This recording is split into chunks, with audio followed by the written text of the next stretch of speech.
Good evening, everyone. How are you? Welcome to our channel student help centre. और इस lockdown period में हम और हमारे संस्थान ने ये प्रयास किया है कि हम लॉकडाउन पीरियड में आपको वो सारी सुविधाएं, शैक्षणिक सुविधाएं मुहैया कराएं जिससे कि आपकी शैक्षणिक कार्य बाधित ना हो। तो इसी कड़ी में आज हमने एक टॉपिक चुना है, एटॉमिक स्ट्रक्चर, जो कि आपके किसी भी केमिस्ट्री के सिलेबस को समझने के लिए, आइदर ऑफ इनऑर्गेनिक केमिस्ट्री और फिजिकल केमिस्ट्री, आपको समझने के लिए बहुत ही एक एसेंशियल टॉपिक है जो आपको एनी हाउ जानना चाहिए कि एटम्स क्या होता है, इसके स्ट्रक्चर कैसे होते हैं, इसके मॉडल क्या क्या है, मॉलिक्यूल्स क्या होता है, कैसे एटॉमिसिटी हम लोग निकालते हैं, उसके आधार पे इसके जो पार्टिकल्स हैं, इलेक्ट्रॉन, प्रोटॉन, न्यूट्रॉन, इस सब के बारे में भी इस तमाम चीजें इस चैप्टर में हम लोग जानेंगे और सीखेंगे। तो सबसे पहले हम लोग बात करते हैं एटम्स के बारे में। What is atom? एटम दो वर्ड से मिलकर बना है, ए और टॉम।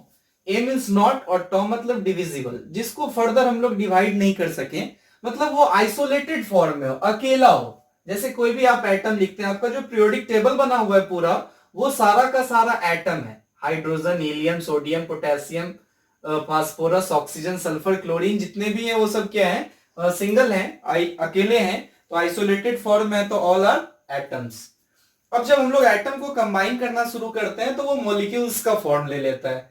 तो मॉलिक्यूल्स किसको कहते हैं? Collection of atoms, that is combined form of atoms. ठीक है, कि अगर हम लोग एक से अधिक एटम को कंबाइन करते हैं, ये टोटली डिपेंड करता है कि किस तरह का हम लोग मॉलिक्यूल बना रहे हैं। 2, 4, 5, 6, 7, 10, 12, 25, 50, जितने भी एटम को मिलाएं उतना हम लोग का मॉलिक्यूल्स बन सकता है।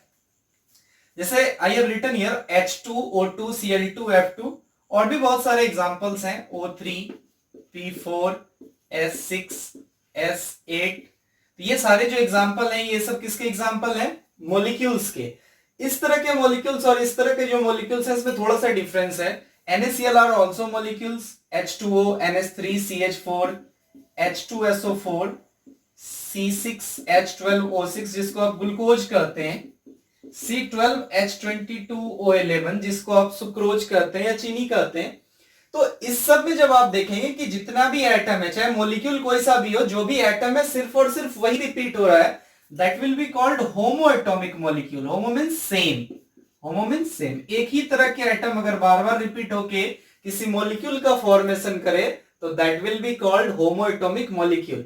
लेकिन अगर आप इस तरह के मॉलिक्यूल को देख रहे हैं तो इसमें different type of atoms combined है। जैसे Na और Cl both are different atoms, H2O, NH3, CH4, H2SO4, different type of atoms are combined to form heteroatomic molecule. Hetero means different. तो अगर डिफरेंट एटम हमारे साथ हमारे पास होगा तो इससे जो मॉलिक्यूल बनेगा that will be called heteroatomic molecule.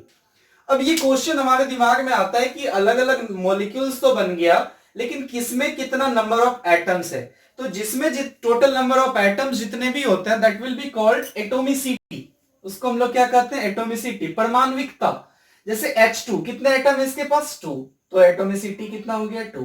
O2 2, Cl2 2, F2 2, O3 3, P4 4, S6 6, S8 8। तो नंबर ऑफ एटम्स आप अगर यहां से काउंट करते हैं तो that will give the value of its atomicity.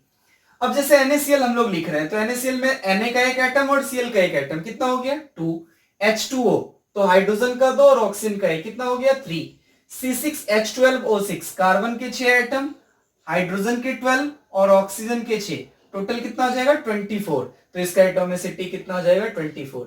ये आपको मोल कॉन्सेप्ट में भी हेल्प करेगा, ये आपको पीरियोडिक टेबल में भी हेल्प करेगा, ये आपको अलग अलग इनऑर्गेनिक के चैप्टर्स में भी हेल्प करेगा। तो हम लोग अभी तक सीख रहे हैं कि एटम्स क्या है, मॉलिक्यूल्स क्या है, एटॉमिसिटी क्या है। अब अगर है कि एटम है तो किस चीज का एटम बना होता है? तो atom is made of electron, protons और न्यूट्रॉन्स। मतलब एटम्स के पास क्या क्या होते हैं? इलेक्ट्रॉन, प्रोटॉन्स और न्यूट्रॉन इसके पार्टिकल्स हैं। और सब पार्टिकल्स में भी बहुत सारी चीजें जिसके डिस्कस हम लोग अगले बार करेंगे, जिसमें न्यूट्रिनो, एंटी न्यूट्रिनो वगैरह, पॉजिट्रॉन वगैरह वगैरह है। तो अब किसी एटम को हम लोग लिखते कैसे, रिप्रेजेंट कैसे करते हैं? तो रिप्रेजेंट करने के लिए जो एक मापदंड बनाया गया है उसमें कहा गया है कि पहले हम लोग मास नंबर को लिखते हैं, फिर हम लोग एटॉमिक नंबर को, और बीच में उसके सिंबल को लिखते हैं। जैसे हम एक कोई एग्जांपल लिख रहे हैं, Na, sodium 11 23। Na is the symbol of sodium, it is also known is Latin for natrium. तो सोडियम का एटॉमिक नंबर कितना हो गया 11, और सोडियम का मास नंबर जिसको आप एटॉमिक मास भी कहते हैं दैट इज 23। तो ये मास नंबर ए को रिप्रेजेंट कर रहा है, ए सिंबल जिसको हमने एक्स से लिखा है और एटॉमिक नंबर जिसको हमने जेड से लिखा है। किसी भी न्यूट्रल एटम के केस में जितना एटॉमिक नंबर होगा उतना ही नंबर ऑफ इलेक्ट्रॉन, उतना ही नंबर ऑफ प्रोटॉन होता है। तो एक क्वेश्चन यहाँ पे राइज होता है why any atoms are neutral, क्योंकि किसी भी केस में जितने इलेक्ट्रॉन होते हैं और जितने प्रोटॉन होते हैं वो इक्वल होते हैं और दोनों पर अपोजिट चार्जेस होता है। तो opposite charges cancel out each other, why any atom is neutral. अब अगर न्यूट्रॉन फाइंड आउट करना है तो ए माइनस जेड या ई और पी किसी भी न्यूट्रल एटम के केस में।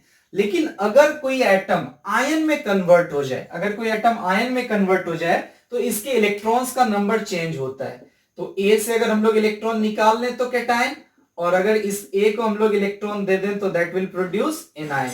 ये एक न्यूट्रल एटम है और this will form by losing electron will produce cation and bye gaining electron it will produce anion.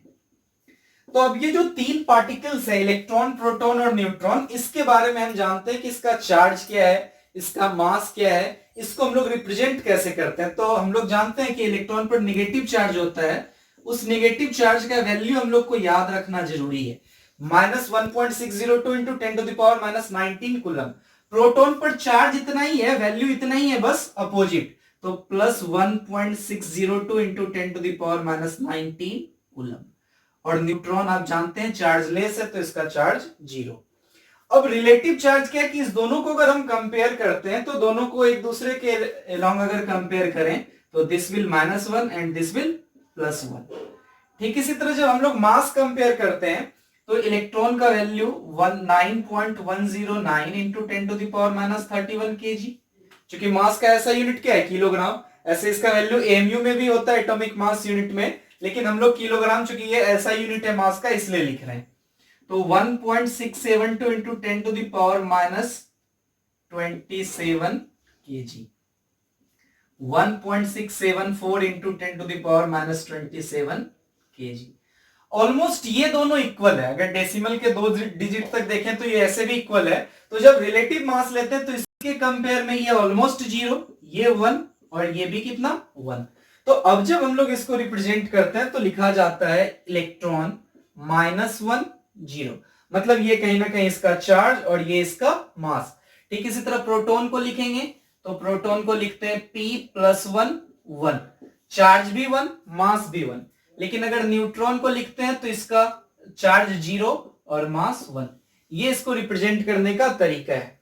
तो ये जितना भी चीज यहां पर लिखा हुआ है ये सारा कुछ बेसिक है एटॉमिक स्ट्रक्चर का, ये आपने पहले की कक्षाओं में भी पढ़ा है, लेकिन आपको ये बार बार जरूरत पड़ेगा। और आप जब इस लेक्चर से गुजरेंगे, इस वीडियोस को देखेंगे तो कहीं ना कहीं आपके पास जितना भी एटम्स होगा आप एक बार ट्राई करेंगे, आप उसमें नंबर ऑफ न्यूट्रॉन्स निकालेंगे, उसके बाद मास नंबर निकालेंगे, कौन सा आयन वो फॉर्म कर सकता है वो निकालेंगे।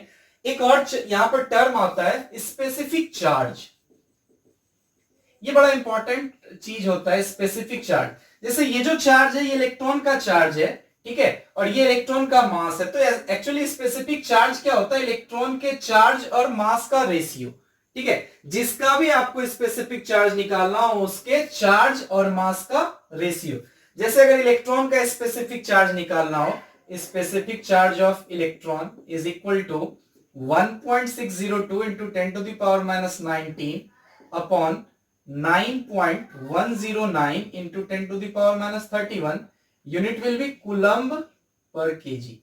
ठीक इसी तरह अगर प्रोटॉन का निकालना होगा तो specific charge of proton, proton का चार्ज भी इतना ही है, इसमें हम लोग को सिर्फ वैल्यू लिखना है। ठीक है, लेकिन क्या प्रोटॉन का मास वही है जो इलेक्ट्रॉन का मास है? नहीं, ये डिफरेंट है। तो इसको आप सॉल्व करके खुद से लिख सकते हैं क्या क्या इसका वैल्यू आएगा, यूनिट भी वही होगा। और इसमें तो और भी बहुत सारी चीजें, इसका मॉडल है, इसके आइसोटोप्स हैं, आइसोबार्स हैं, फिर इसमें हम लोग इलेक्ट्रोमैग्नेटिक कॉन्सेप्ट लाके अलग अलग एनर्जी का थ्योरम पढ़ते हैं। बहुत सारा चीज है इस चैप्टर में पढ़ने के लिए, तो एक वीडियोस में तो सारा कुछ कवर नहीं कर पाऊंगा। Stay home stay